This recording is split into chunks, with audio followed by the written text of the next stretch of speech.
Hi, I'm Doug McKinlay and you're watching Adorama TV. Now for today's episode, we're going to look at crowds and group pictures. Now how this came about was a couple of weeks back, I was assigned to shoot 300 Filipino businessmen in front of Big Ben.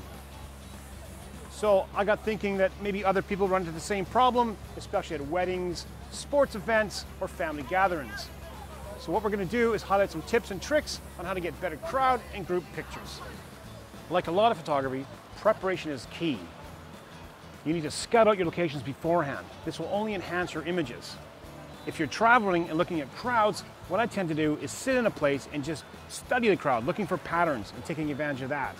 So preparation is a really big thing when you're doing crowds and group pictures. Now organizing large groups of people is a little bit like herding cats. And the only way to get it done is to take control. You need to be assertive, but with a smile. You need to be a little bit like a movie director and get everyone there on time and in place. On the technical side, there's a couple things to think about.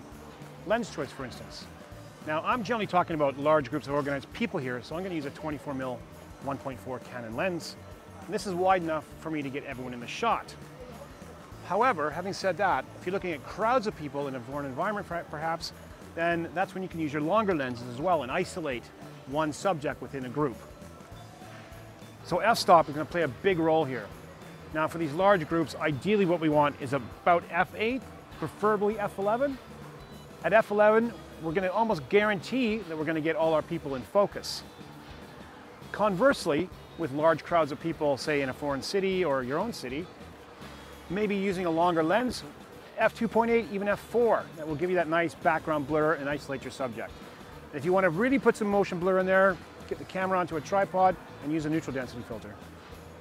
Now light plays a huge role here. Without it, of course, we couldn't do our job. And this goes with the large group shots as well, the organized group shots.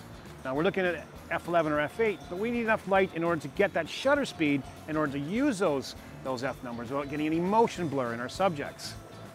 Now, if that's not happening, what you're going to have to do is try and find that marriage between a higher ISO and enough shutter speed in order to freeze the action.